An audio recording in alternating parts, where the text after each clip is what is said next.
Okay, so last video I ended off talking about the wet farts that were the worst teachers I had ever dealt with. So this time, we'll go off on those teachers in depth.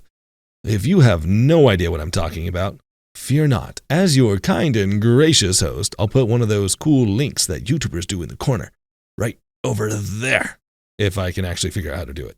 If not, it'll at least be in the description. Anyway, we'll start off with the cream of the crap of the two mentioned in the previous video. Let's call him Mr. Prick.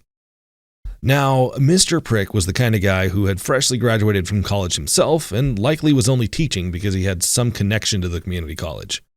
I personally feel like he was the embodiment of the phrase, "those who can't do, teach." Now, to fully appreciate the refinements that Mr. Prick had, I have to give you a little bit of backstory on my career path. I was a graphic design major in university, and I even went to a high school that had a graphic design class, of which I took 3 whole years. Now, as the gloriously foolish idiot that I am, I did take all of my major track classes when I did go to college because, frankly speaking, Gen Ed filled up too fast, and it was also boring, so why not take the art classes? So while I never actually did finish that degree, because, I got kicked out 4 times, I was able to do some professional work as I had enough knowledge on how to do graphic design. So, in short, when I went to this community college class, it was not in fact to learn how to do graphic design. It was simply as a formality to try and complete the associate's degree, which I was only like 2 classes away from getting anyway. So, to recap, I had over 5 years of graphic design experience prior to taking this class. Most people coming in had nothing. So, when Mr. Prick said something to the poor innocent kids, they took it as gospel. "But yeah, Dad, what's wrong with the teacher teaching stuff and listening?" No, you don't understand. Here's an example of something that would happen. In the graphic design process, there's something called roughs or rough sketches. You see, when you make a practical design for a client, you would draw out some rough sketches of what you want the design to be and present it to the client, and they'll choose one of the sketches to be their design. Maybe request some broad choices, and you'll repeat the process, solidify a design. Then you take to the computer and bam, finished product. Everyone is happy. So how did Mr. Prick teach these young and impressionable minds, you ask? How did he teach them how to do the rough process? 20 sketches. Then you choose the top 4 and do 5 revisions on each, yielding another 20. So you look at your next pile of 20, choose the top 2 and do another 5 sketches on those. So when you're done, you'll have done a grand total of 50 roughs. Then you'll have enough to get brainstorming and finally get to the PC and start doing some work. Now you might be thinking, sure, that's a lot, but is that really enough of a reason to call him a prick and one of the worst teachers ever? No, you'd be right. That's not the reason. Because even though, as an analogy, his process would be like bringing a tank to a knife fight, you can't exactly fault him for wanting kids to be way over-prepared, even if in the reality it would just set them back in their work. However, the real reason, the actual reason, was in fact that this guy just totally embodied that pseudo-intellectual douchebag persona. Like, this man would spend most of the time worshiping the art of unknown digital artists and then slamming his class for not being able to emulate them. He would also keep mentioning how he's going to start up a firm, but underperforming students would never be able to work there, and how only the good students or pretty girls would be likely to join. And yes, he would in fact say that to them.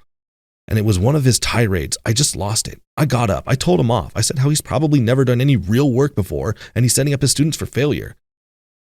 That's how I remember it, at least. In all honesty, I probably just stood up and said something coy like, "This isn't how graphic design works in the real world, and he doesn't know what he's talking about." But I do remember that he got mad at me and said I was going to fail his class if I walked out. And I didn't care, and I left. But that was over 10 years ago now. And I do remember that I did get mad and walk out because I couldn't stand a teacher that would treat his students like they were just fresh pickings for exploitation. But that about sums up my experiences with Mr. Prick. Next up on the list of terrible teachers, we have Mrs. Meany, who probably did the fastest 180 I've ever seen a teacher do in my life. Now, Mrs. Meany was a ceramics teacher at the local community college. And once again, I've actually had experience here, albeit this time not nearly as much. I had 1 class in high school some 3 years prior. But here's the thing about Miss Meany. She was sweet as a button, like a little grandma for the first month or so of her class. I remember her saying things like, For a lot of you, this is going to be your first time working with clay, so don't be upset when it doesn't turn out the way you want it to. That's okay. And it really felt like you were walking into the home of a sweet grandma, like a child just playing with Play-Doh. The first 4 weeks or so go by in this manner, where the class is collectively doing what they can, listening on how to roll coils and make some coil bowls, let them dry, glaze them, fire them. It was a great class. But then everything changed out of the blue one day when our sweet grandma did the fastest 180 ever. We started our next project, and we had just learned how to do the coil bowls, and we were going to expand upon it and do a coil vase. And I just remember her doing a massive shift in attitude, where she just shifted from, "Don't worry about how it looks, just focus on the technique," to, "How on earth are you all so bad at this?" And, "Aren't you ashamed to call this art?" Literally shaming her students whenever she walked by. Now, honestly, I think art is subjective, and this didn't really bother me personally, because while I think it makes her a terrible teacher, I didn't care because I was still having fun at my table with my sister and my table mates, just working with the clay. But I think this somehow upset her. The breaking point, however, was one day after finding out that I took ceramics in high school and still had some of my work from then, my table mates asked me to show them. They're like, "Hey, you should bring some." So I did.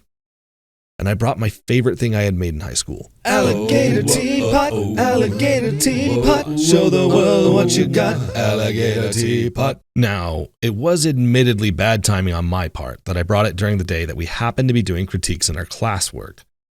But, to my credit, I did not. I repeat, I did not place it in the critique pile. However, someone else saw it off to the side and thought it was misplaced, so they put it into the critique table. We started going around the classroom to vote on what we thought would be the best pieces, what we liked everyone making. And I think you could probably tell where this is going. Alligator teapot, alligator teapot, show the world what you got, alligator teapot. No, but seriously, the teacher was livid. She went on a tirade about how dare I try and pass off my high school art as college art, and how my shoddy craftsmanship would never pass anywhere, and that I should be ashamed. After the rant about how I was awful, someone came up and apologized for putting the teapot into the mix because they thought it was accidentally left out. Well, I was a little shaken up. I didn't mind.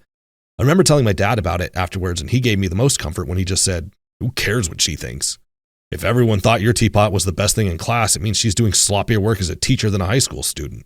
The final nail in the ceramic teacher saga, though, was our final. Mrs. Meany said that we could create whatever we want, our own magnum opus, for our final using any of the techniques we were shown in class, which ultimately boiled down to doing coils or sculpting. I, however, was never as good at my hands as I was on the potter's wheel. So while we never actually learned that in her class, I did learn it in high school, and I asked her if it was all right if I could use the wheel. She told me that if I knew what I was doing, I could do it. So with her blessing, I went and started throwing myself a bowl set for my final. I poured a good few hours into this. So for the last 2 weeks, I would sit on the potter's wheel, honing the bowl set, and eventually I finished the set of stacking bowls that each got a little smaller and smaller with each bowl, and I was proud of my work. Now, a quick lesson in ceramics is there's a 3-stage process to how most things work. Stage 1 is forming the clay and letting it become what is called bone dry. Stage 2 is doing a bisque fire, where it hardens and you can paint it with glaze. And the final stage is the glaze fire, which gives ceramics their glassy look. Now, the reason I say this is I did the first 2 stages. My pottery was essentially done, and I handed it over to the teacher for the final fire, where all I had to do was wait for it to be glaze fired, and then I could see my work in all its finished glory. Except that day never came. It was probably a week or so before finals when I turned my project in to be fired. It was fully in control of the teacher at that point. Then the day of the finals arrived, and Miss Meany looked at me with a smug look and said, "Where's your final? And don't turn in any shoddy high school work." I turned in my bowls to be fired, but they never came back. What am I supposed to do about that? She looked at me. "No, I don't think you ever did. I've never seen you do anything in this class. You're lazy and you don't want to work. And you don't have a final, and now you get a 0. I was upset. I was irritated. But at the end of the day, there was nothing I could do. My table mates tried to vouch for me too, but she was firm. This was her petty revenge on a student, all for his alligator teapot. The power dynamic meant that she won, and that's that.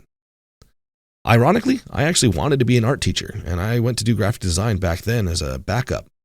But in the end, I couldn't survive the schooling, so I'll salute those who made it because I lost to the teachers along the way. But how about you, my wonderful dear viewer? Have you ever had to survive a class with a truly terrible teacher, or had an experience so heinous that you had to just leave class on the spot? Leave a comment below, as I'd love to hear about it.